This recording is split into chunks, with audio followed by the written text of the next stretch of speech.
Let's now use our understanding of some of the operations on sets to get some blood flowing to our brains. So I've defined some sets here, and just to make things interesting, I haven't only put numbers in these sets, I've even put some colors and some little yellow stars here. And what I want you to figure out is, what would this set be? This crazy thing that involves relative complements, intersections, unions, absolute complements. So I encourage you to pause it and try to figure out what this set would be. Well, let's give it a shot. And the key here is to really break it down, work on the parentheses, the stuff in the parentheses first, just as you would do if you were trying to parse a traditional mathematical statement. And then it should hopefully make a little bit of sense. So a good place to start might be to try to figure out what is the relative complement of C in B. Or another way of thinking about it is, what is B minus C? What is B if you take out all the stuff with C in it? So let me write this down. The relative complement of C in B, or you could call this B minus C. This is all the stuff in B with all the stuff in C taken out of it. So let's think about what this would be. B has a 0. Does C have a 0? No, so we don't have to take out the 0. B has a 17. Does C have a 17? Yes, it does. So we take out the 17. B has a 3, but C has a 3, so we take that out. B has a blue. C does not have a blue, so we leave the blue in. So let me write down, we leave the blue in. And then B has a gold star. C also has a gold star, so we take the gold star out. So the relative complement of C and B is just the set of 0 and this blue written in blue. So let me write this down. Let me write that down. Now it gets interesting. We're going to take the absolute complement of that. So let me write this down. So the absolute complement of this business is going to be let me write this, the set of all things in our universe. Set of all things in universe that are neither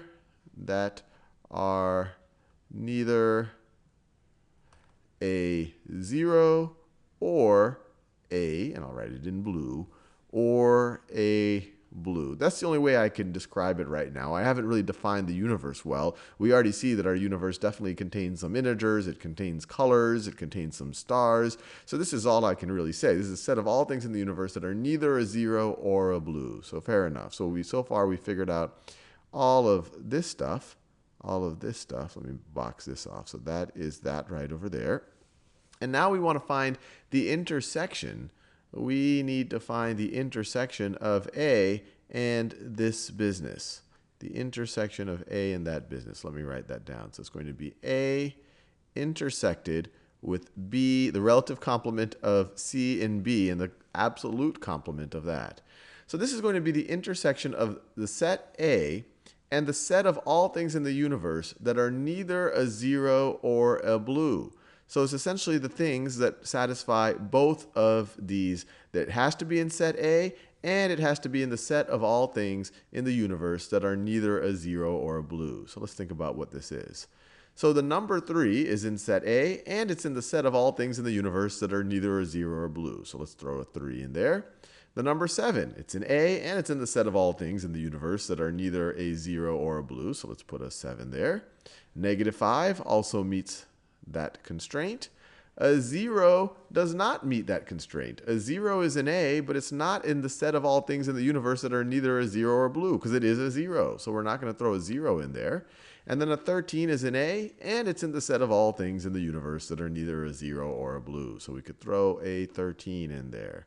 So we've simplified things a good bit. This whole crazy business, all of this crazy business, has simplified to this set right over here. Now, we want to find the relative complement of this business in A. So let me pick another color here. So we want to find the relative complement of this business in A. So now I'll just actually write out the set. 3, 7, negative 5, 13. Actually, let me write out both of them just to make it, just so that we can really just kind of visualize them both right over here. So A is this. It is 3, 7, negative 5, 0, and 13.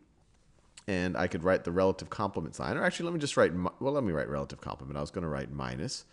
And so in all of this business, we already figured out is a 3, a 7, a negative 5, and a 13.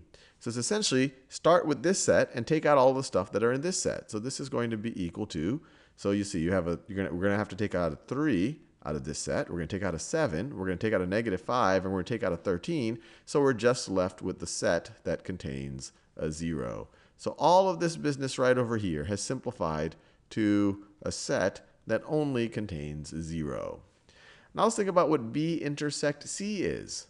B intersect C. These are all of the things that are in both B and C. So this is going to be B intersect C. Let's see. 0 is not in both of them. 17 is in both of them. So we'll throw a 17 there. The number 3 is in both of them. The number 3 is in both of them. Blue is not in both of them. The star is in both of them. So I'll put the little gold star right over there. And so that's B intersect C. And so we're essentially going to take the union of this crazy thing, which ended up just being a set with a 0 in it. We're taking the union of that and B intersect C. And we deserve a drum roll now. This is all going to be equal to, we're just going to combine these two sets. It's going to be the set with a 0, a 17, a 3, and our gold star. And our gold star. And I should make the brackets in a different color. And we are done.